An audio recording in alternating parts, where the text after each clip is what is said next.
Welcome everyone. In this lecture we are going to see the square wave generator circuit. Okay.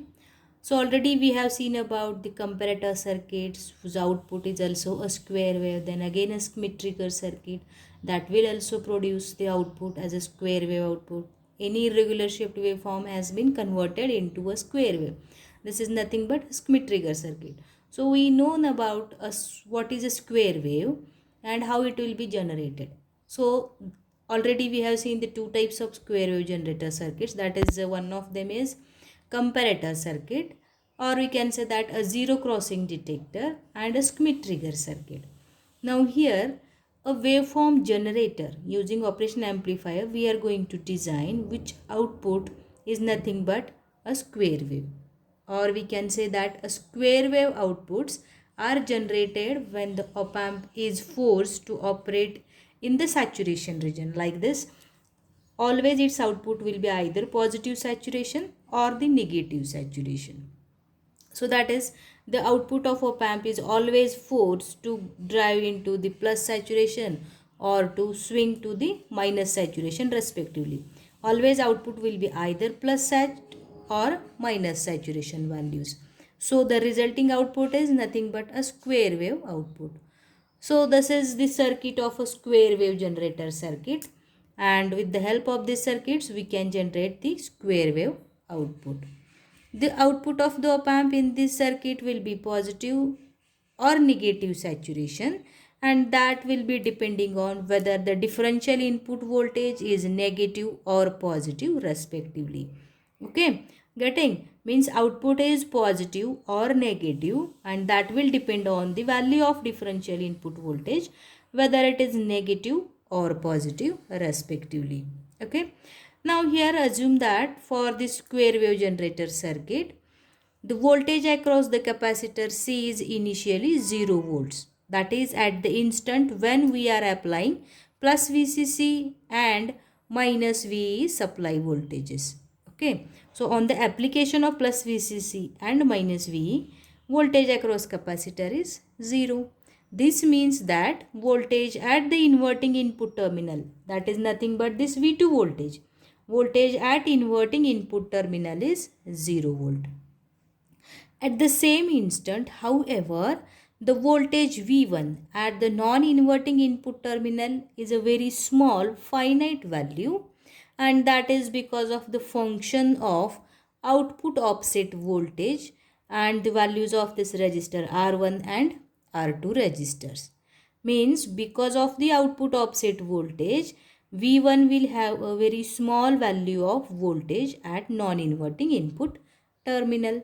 Okay, although this is a very small voltage, that voltage will make, or that voltage will start to drive the output of op amp into saturation. Why?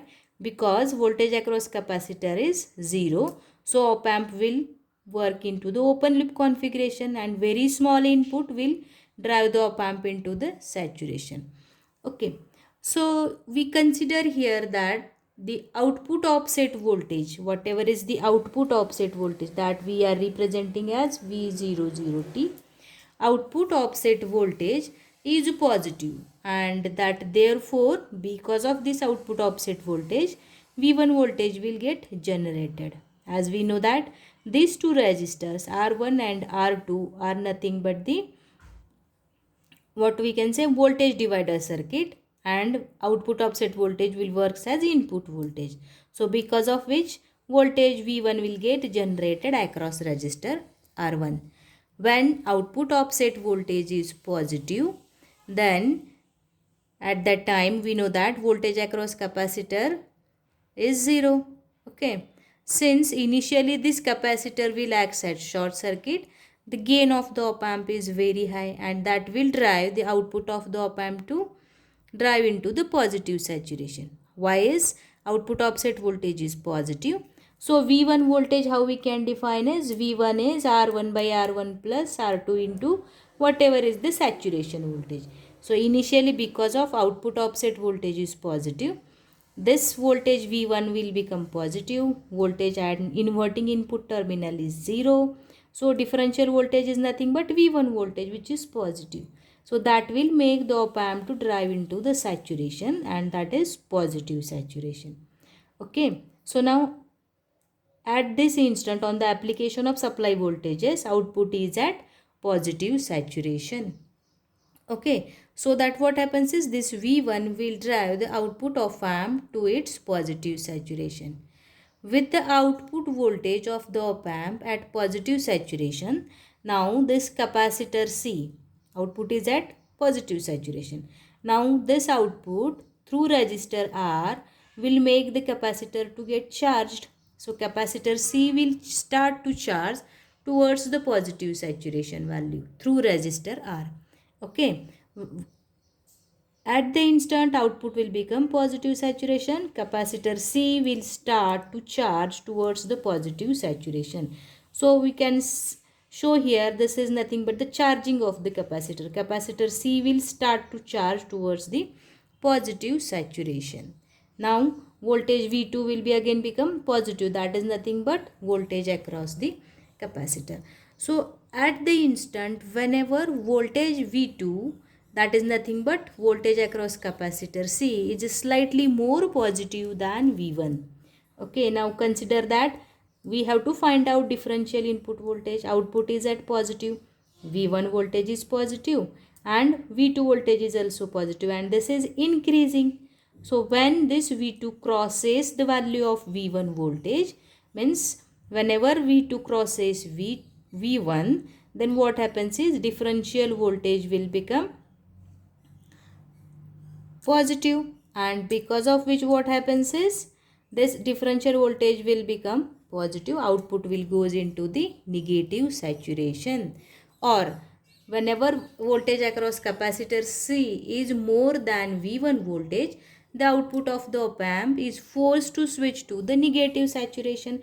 Means at this instant output is forced to goes into the negative saturation. Now output will goes to the negative saturation, that is minus Vsat. At the same instant when output switches from plus to minus saturation, value of this V1 voltage will also changes. So now this V1 voltage is R1 by R1 plus R2. We can say that when output is at negative saturation, V1 voltage is R1 divided by R1 plus R2. What is output is minus Vsat. Okay, so now V1 voltage will also become negative, and that value is R1 by R1 plus R2 into minus Vsat. Thus, now we can again have to find out the differential voltage. The net differential voltage VID is, what is VID? VID is nothing but V1 minus V2. Okay, so now at this instant what happens is voltage across capacitor is positive and which is greater than V1. So output will switch to negative saturation. Now V1 will changes its polarity. It will become negative. So what happens is capacitor output is also at negative. So there is no further positive voltage available at the output to charge the capacitor further in positive direction. So what happens is capacitor will start to discharge its positive voltage and it will charge towards the negative saturation. So that what happens is the output of the op amp will hold into the negative saturation. That output will remains into the negative saturation until capacitor C discharge and then charge to a negative voltage, and it is increasing in negative minus V saturation voltage. So whenever this negative voltage across capacitor is slightly higher than V1, now capacitor voltage will be going into the negative direction. So at the instant when voltage across capacitor is more negative than V1, differential voltage will become positive. Okay, so as soon as the capacitor voltage V2 becomes more negative than V1, the net differential voltage VID becomes negative, and then this negative VID becomes positive. What happens is, as soon as voltage across capacitor is more negative than V1, the differential voltage VID becomes positive, and hence it will drive the output of the op amp into the positive saturation, that is back to the positive saturation. Means after this point, when capacitor voltage is more negative than this minus V1 voltage, output will switch from minus saturation to the plus saturation, and this will complete the one cycle. So with output is at positive saturation, now we can say that what is voltage across resistor R1? That is V1 plus V1 is equal to R1 divided by R1 plus R2 into plus Vsat. Okay, so this is the voltage available across the resistor R1 when output will goes into the positive saturation. So this is nothing but how the output will force to swing between the plus saturation to the minus saturation. That is, we are comparing voltage across capacitor C with the voltage across resistor R1. Okay, which is a function of output offset voltage and resistors R1 and R2. And this output will make the capacitor to charge to the plus saturation and then towards the negative saturation depending on the output. Okay, in this way, this waveform will shows us this is the output voltage V0, and this is nothing but charging of the capacitor, then discharging, then charging towards the negative saturation. Once output will switch to positive, there is no further voltage available at the output to further charge into the negative direction. So capacitor discharges its negative voltage and charges towards the positive voltage. Okay, and then again it will comes to the positive when voltage across capacitor is more positive than V1. Output will switch from plus saturation and will come to the negative saturation, and this will continue here. Okay, so for this square wave we have to find out its frequency and what should be the time period of the square wave. So to find out the time period of the output waveform, we can write the equation for time t is equal to 2RC natural log of 2R1 plus R2 divided by R2. So this resistor R and C will define the frequency of oscillation. And we know that what is F is 1 by T is equal to 1 divided by 2RC natural log of 2R1 plus R2 divided by R2. When we set R2 is equal to 1.16 of R1, then this frequency equation will become is equal to F0 is equal to 1 upon 2RC. Okay, so that what happens is at the instant when we set resistor R2 value is 1.16 of R1, frequency equation will become is equal to 1 by 2 RC. This shows that smaller the RC time constant, higher the output frequency F0 and vice versa. As with the sine wave oscillators, the highest frequency generated by the square wave generator is also set by the slew rate of the op amp. That is, to operate the circuit at relatively high frequencies causes the oscillator's output to become triangular. So even that in practice each inverting and non-inverting terminals needs a series resistances RS to prevent the excessive differential current flow, because the input of the op amps are subjected to large differential voltages. So this series resistances should be near about, we can say, 100 kilo ohm has been used. So to obtain the reduced peak to peak square wave scene, this is plus V saturation to minus V saturation. If we want the reduced peak to peak output swing of the square wave, we can use the back to back Zeners at the output terminals. That also we can connect here back to back two Zeners with whatever is the value required we want, and that much amplitude of square wave can be generated. Okay, so this is nothing but the square wave generator circuit. Now with the help of this square wave generator, we have to design a triangular wave generator circuit. So we'll see here a triangular wave generator circuit. So this is a triangular wave generator where whatever already we have seen initially is a square wave generator circuit is given here, and already in the previous lectures we have seen an integrator circuit. What integrator will do is, For an integrator, its output is integral of the input signal. Okay, for an integrator, we know that its output is integral of the input signal. For example, if input is a sinusoidal input signal, output is a cosine wave. And when input is a square wave, output is nothing but a triangular wave.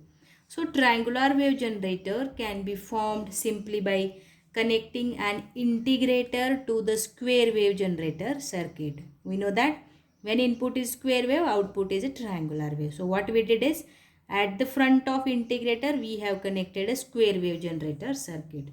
So this requires two dual op amps and two capacitors and at least some 5 resistors we require here. So because of output of square wave is connected to the integrator, the frequencies of the square wave and triangular wave are similar here. Okay. So the triangular wave generator, what we did here is, in this circuit, we require dual operational amplifiers and the frequencies are same. So if we use the fixed resistors R1, R2 and capacitor C, the value of the frequency, that is when resistors and capacitor are fixed, the frequency of the square wave as well as the triangular wave depends on the resistor R only. Okay. So the frequency will depend on the R. As R increases or decreases, the frequency of the triangular wave will be decreases or increases respectively. As we know that F is equal to 1 by 2 RC for square wave generator. So with increase in R, frequency decreases. That is inverse proportion. Okay. So although we know that the amplitude of the square wave is constant, that is from plus saturation to the minus saturation, the amplitude of the triangular wave decreases. That we'll see here. The amplitude of the triangular wave decreases with an increase in its frequency. That is, amplitude will depend on the frequency of the signal in triangular wave. Now consider how this circuit will work. Okay. So first of all, we will see an integrator. The input of op amp A2 is a square wave while its output is a triangular wave. For the output of A2 to be a triangular wave, that requires some what we can say, for output to be a triangular wave, one conditions that we have to be satisfied here, and that is the condition here that we have to write is 5R3C2, this time constant should be greater than T by 2. Okay. So the output to be a triangular wave, it requires that 5R3C2 should be greater than T by 2. And what is T is? T is nothing but the time period of the square wave input. Okay. So this is nothing but the time period of the square wave input. Or R3C2 should be equal to T. We can make this also. To obtain the stable triangular wave, it may also be required to shunt this capacitor C2 with the resistor R4, which is 10 times that of the resistor R3 that we have connected here. Okay. So and one of the resistor, offset minimizing resistor, we have connected here with the output of the triangular wave to the non-inverting input terminal. That is nothing but the offset compensating network.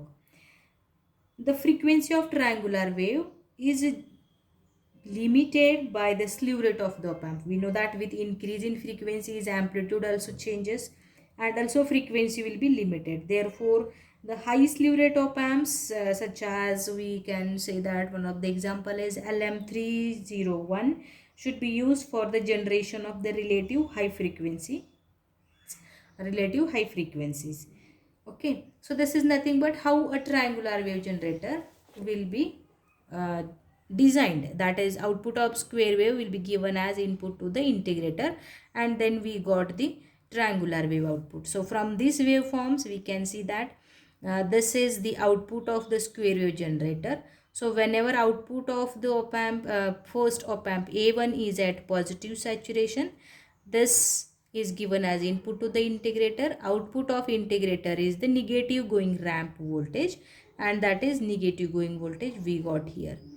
So that will be again that whenever the output of op amp will switch from first op amp will switch from plus to minus saturation, output of A2 will changes, and it is now the positive going ramp voltage. Output will be increasing into the positive direction, and this will be increases till the output is at negative saturation. Once output will again come to the positive saturation, now it is negative going ramp voltage, and in this way we got the triangular wave output. So here we can see that this is the time period of the triangular wave, and frequencies are same here, but its amplitude of triangular wave will depend on the frequency, whereas amplitude of square wave will remains constant. There is no change with respect to the change in frequency. Okay, this is how a triangular wave generator will work here. So we can say that simply by connecting the output of square wave as input to the integrator, we can design a triangular wave generator circuit. So there are again another circuits that can also give us the triangular wave output, that is irrespective of connecting a square wave generator, we can connect any other circuit which will give us the square wave as the output. That may be a comparator circuit or it may be a Schmitt trigger circuit, because both will produce the square wave output. So that with that circuits also we can generate this triangular wave output. That is, integrator is obviously the part of triangular wave generator. Simply we are replacing a square wave generating circuits, and then we can also uh, design a triangular wave generator circuit. So in next lecture we will see how the triangular wave generator will be produce the triangular wave with the help of other squaring circuits. Okay, as this square wave generator is also called as a free running multivibrator or multivibrator, also a stable multivibrator. So that we can see with the comparator circuits what is a triangular wave generator, and then we will find out what should be the amplitude of this triangular wave generator circuit, and for equations we have to derive for the given triangular wave generator circuit. Thank you.